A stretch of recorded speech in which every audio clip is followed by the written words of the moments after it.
Hi, everyone. Welcome to the Genius Entrepreneur Podcast. I'm Shelby Jo Long, your host. I bring stories of genius entrepreneurs to you, audience, to be able to inspire you to think about your genius in a different way. How could you enter it into the marketplace? How could you create a business out of your passion so you can live your genius every day and help influence others? That's what these stories are about. And today is no exception. Today, my colleague and friend that I've met through business networking group, Galina, is going to tell us about her business turning points, how she transformed her genius into an income stream. So Galina, welcome to the interview today. I'm glad that you could join us. I'm so happy to be here, Shelby. Thank you for having me. We've had the opportunity to interact quite a few times, and I look forward to more interactions in the future. But why don't you give our audience a quick overview about your business?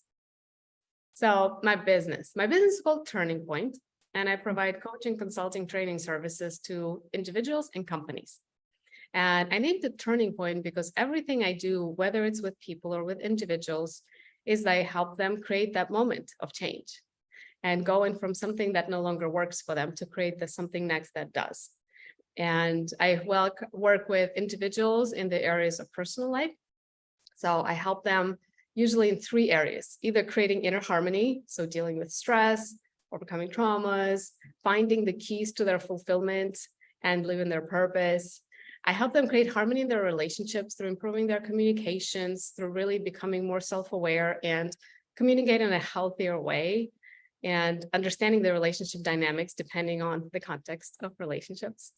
And I also help people create goals with ease and flow, because we all know how to work hard and just grind. And I believe there's another way.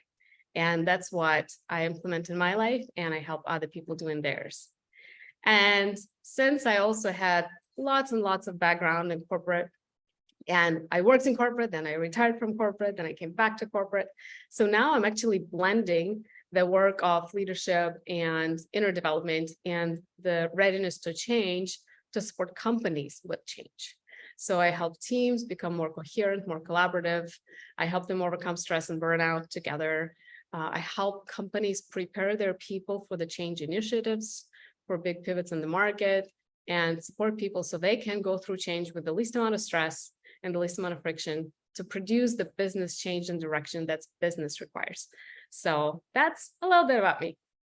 Yeah, that's I mean, you work in many different spaces, but the space, it all has the same basic principle. And it's interesting, just I'm a communication professor, as our listeners know, and that's the lens that I approach a lot of my own business consulting with. But it's just what you talk about reminds me of just like this basic concept I talk about in small group communication, that you have the task side to your relationship, so the goals that you need to accomplish, and then the relationship side and the social side. And those two are at a very fine balance, because if you have too much of your task, then your relationship tends to suffer. And having that balance is really key to be able to have that harmony in organizational culture, but even personally in your own lives. Do you see that is a consistent theme in the work that you do? Oh, absolutely. Because like one side of me, the corporate story of mine is I've been a project manager for, 15 years now. So I very much am familiar with processes and organization and making things run smoothly. But yeah, without people and people connecting with each other in the process of that collaboration, no matter what kind of process you build, if people don't adopt it, it's not going to work. So Sure. It has to be that balance. And it's really a fine balance. I love how you said it.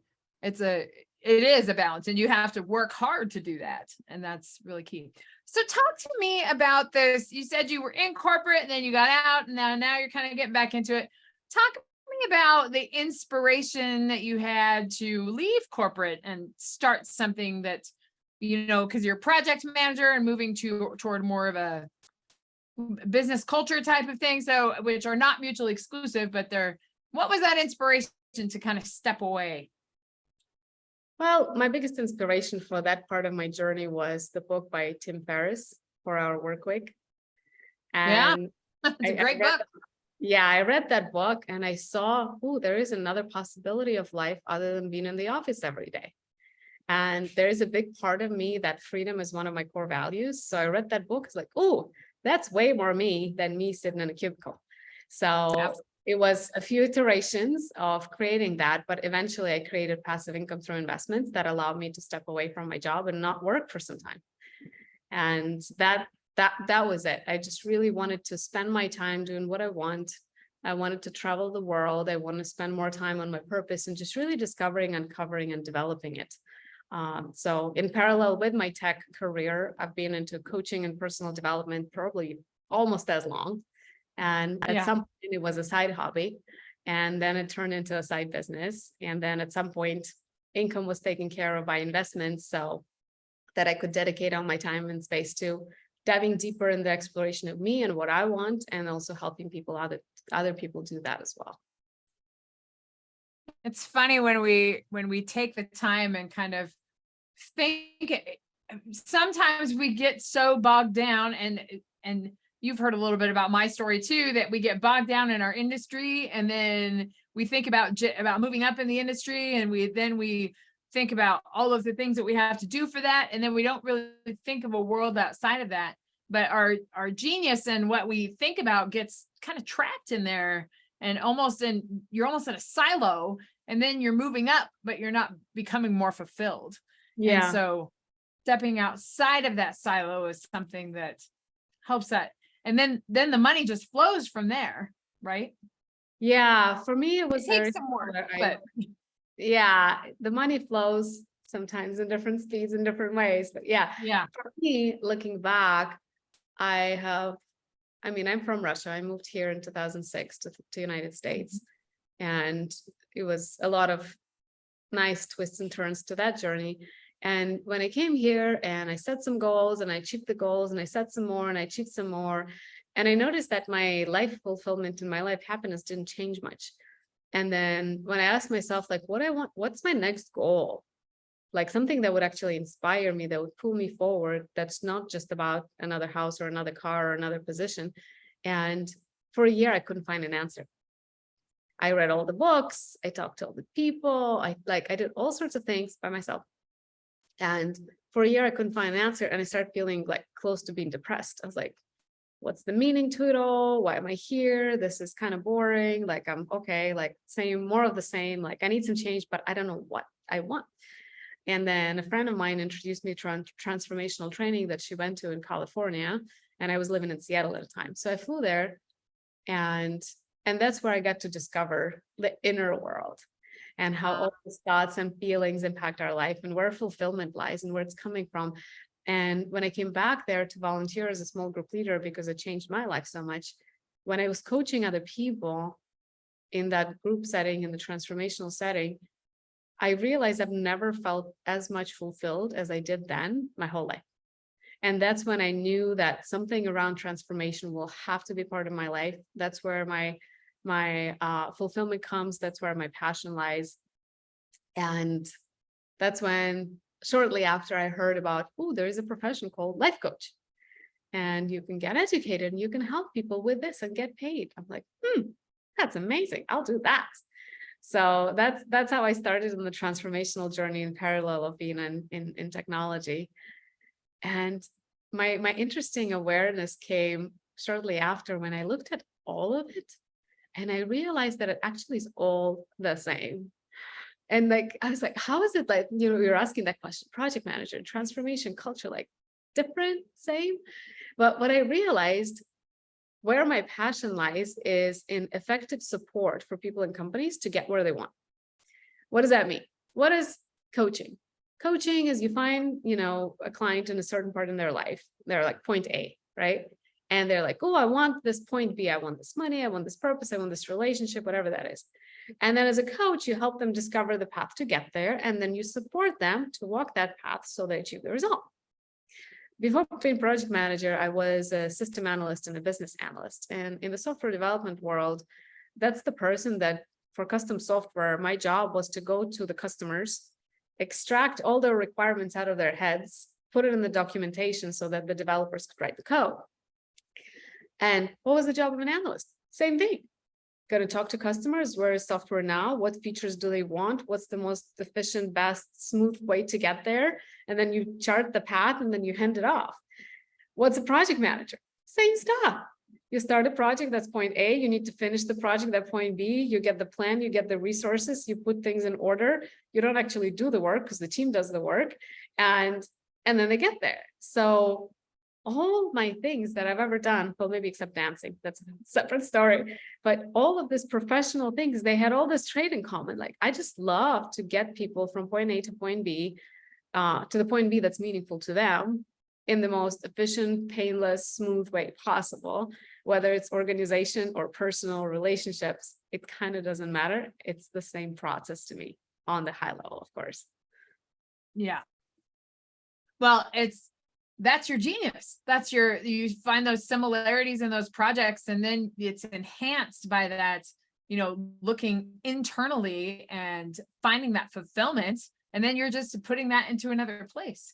The principles are the same. Yeah. They're not the same, but they're different when they're applied. But the whole principles about it and how you approach things, that's how, putting all that information together and discovering the core needs and putting together plans to solve that core needs or to get you to those goals. That's your gift, and that's what you bring to other people. Now you're just doing it in a place that's the most fulfilling venture for you. So I think it's really inspiring. The other thing I don't want to walk too far away from, but about the book, the Tim Ferriss book, The 4-Hour Workweek. And I think that at least from what I hear has been an inspiration for many entrepreneurs. And it might have even, and I listen to Tim Ferriss all the time I listen to his podcast too, but even just thinking about, we talk about like the great resignation that happened after COVID and is still happening. And for people to think about, how do I value my time? Where do I want to spend my time? How can I do things that are more fulfilling? And the great resignation might not have been about COVID. It might have been more about people coming to that realization that, hey, I should do more. I want to do things that are more fulfilling. And so I think that started the conversation about that. So yeah, I could see that, how like it's really a shift in people's value system. Because I think when people go through shock of some sort, they kind of look at their life and ask themselves a question like, is there all there is? Like, what is meaningful? Like, if I die tomorrow, what happens? And then that really highlights to people their core values. And then knowing what they are, they cannot unknow them anymore. And now changes have to happen. Yep, absolutely. Absolutely.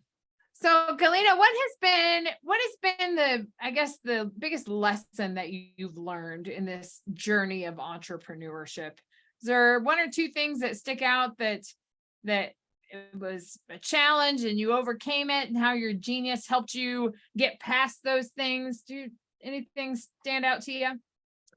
Well, there's so many. How do I nail it to one? Entrepreneurship journey is just, I think there's like two parts of the skill of the entrepreneur that, like, if anybody to survive the entrepreneurial journey and actually create something, and I feel like there's two skills. They both have to do with adaptability. And one skill is being able to adapt so you can create what you want, like consciously create, like set a goal, achieve it, like start a vision and go after it. So proactively bringing forth the creation through your actions into this world.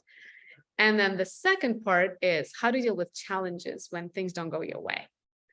When you lose funding, or when COVID happens and you have a brick and mortar business, like things like that. When the disruption comes your way, how resilient are you? Like, can you pivot? Can you adapt to what happened? Because you can not necessarily change that external circumstance. And those are the two facets of adaptability. I mean, there's 15 subdimensions to adaptability. That's one of the topics that I also teach and mentor on. But those two kind of main categories, I think those are the skills that I defined, refined, and up-leveled through my entrepreneurial journey. Like when I started, I was very thin-skinned.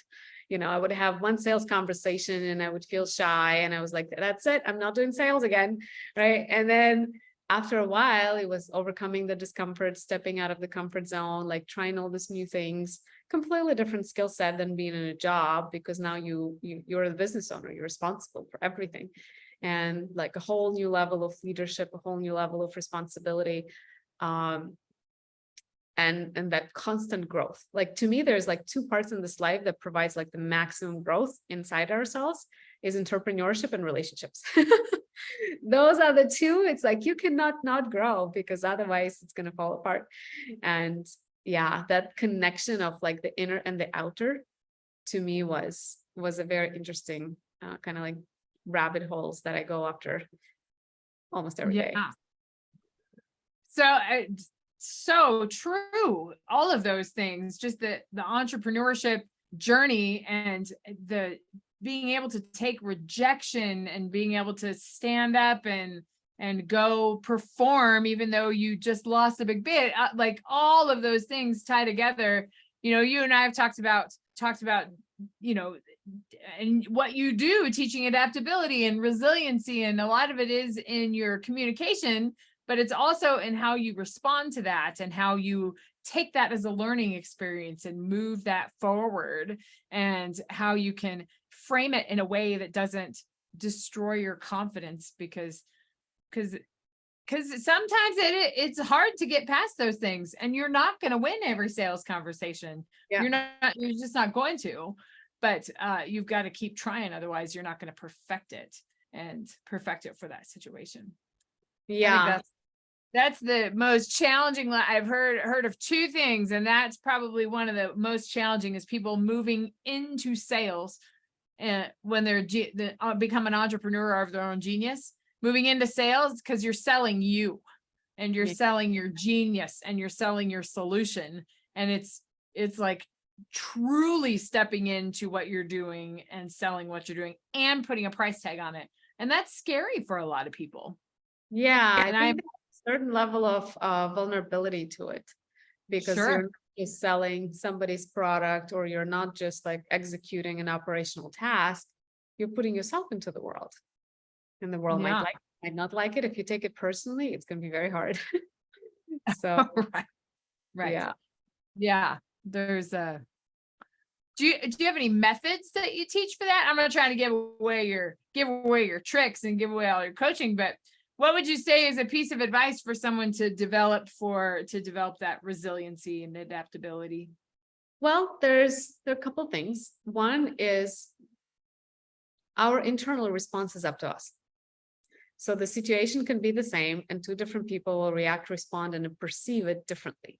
So that inner ability to change your thinking, to change your feeling, to change your response in actions, that's the way of like personal growth, developing your leadership. If you don't like the experience and the feeling that you have in the moment, look for what was the thought right before the feeling, because it's usually something happened. We perceived it through our filters. We made a meaning on top of it, and then we reacted to our meaning of it. So we don't really react to the situation. There's like so many layers in between.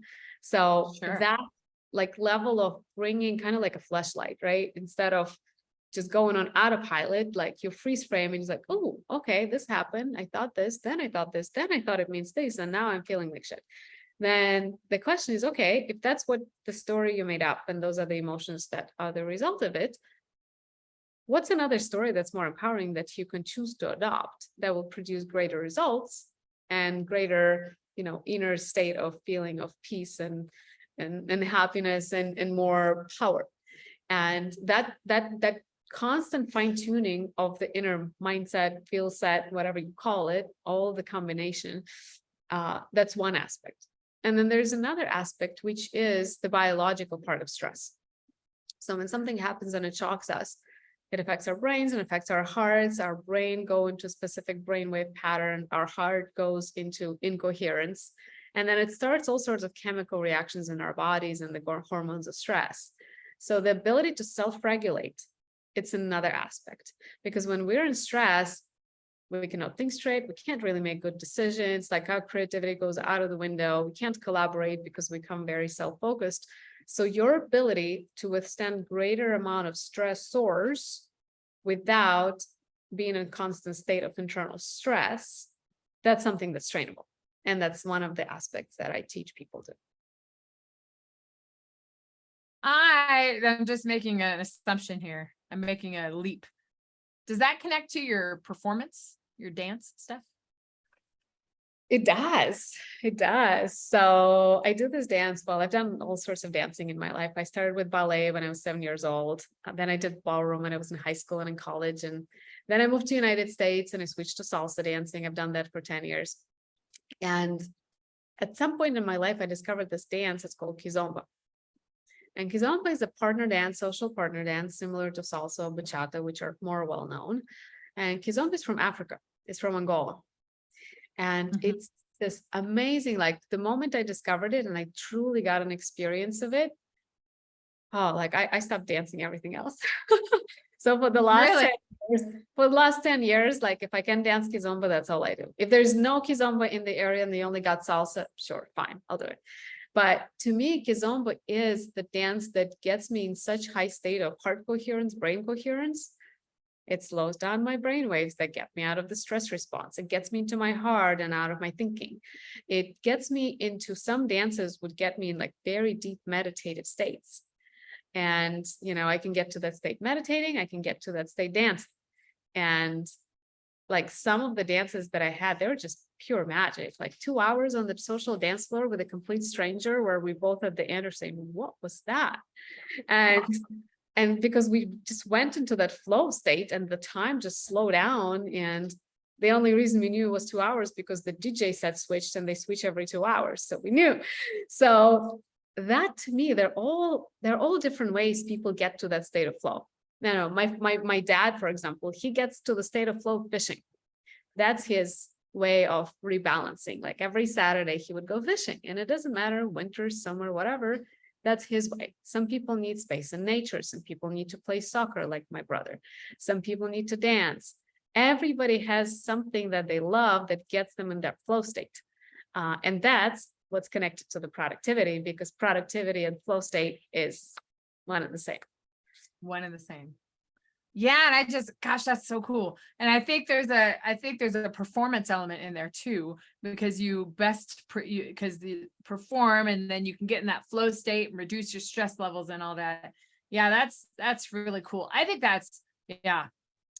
I'm glad you talked about that because I think that's an important connection. I just ran a half marathon. Well, I mostly ran it. I kind of ran it, but and I didn't really necessarily enjoy it.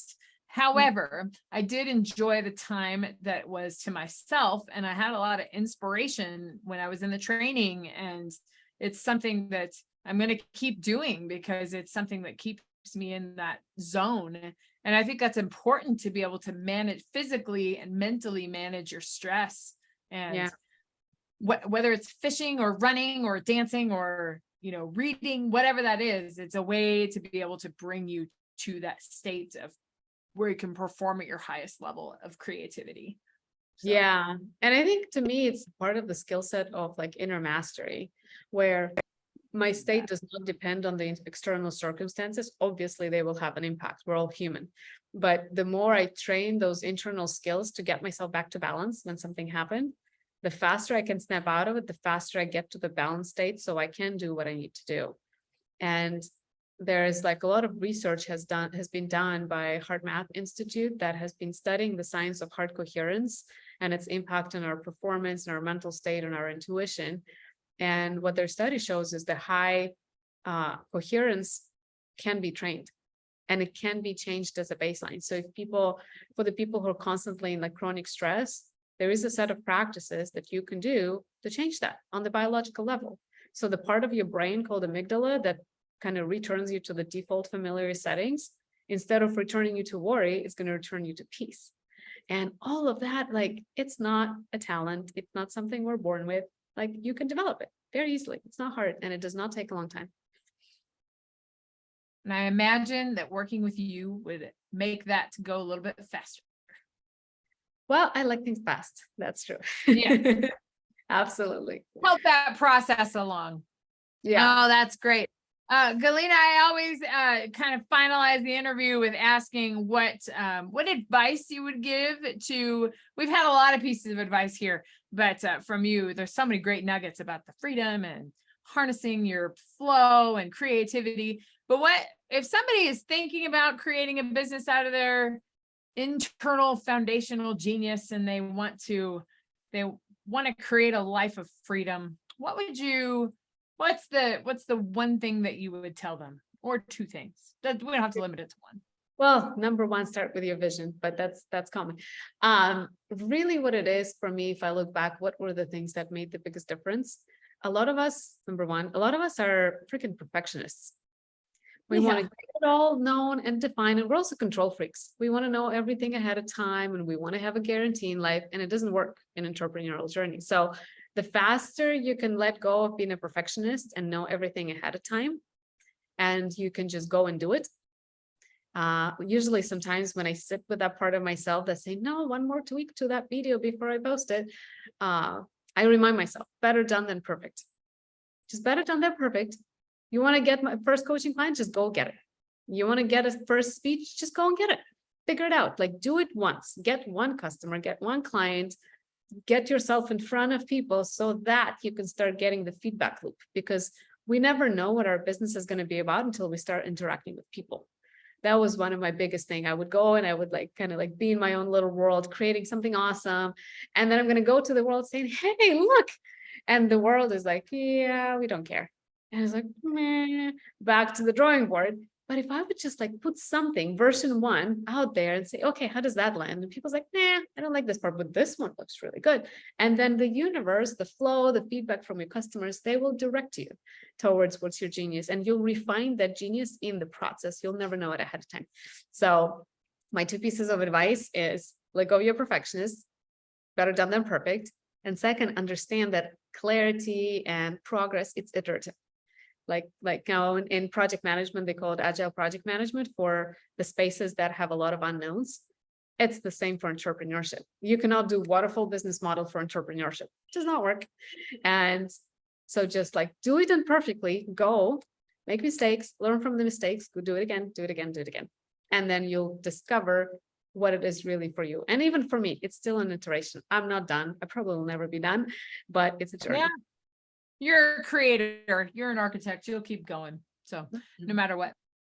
See, at least I get that feel. Yeah, gosh, I think that's such a great piece of advice. Better done than perfect. And I have been trapped there too. I think many entrepreneurs are trapped there, that you want to launch the very perfect thing, but the most important thing is getting it in the marketplace and having that feedback loop.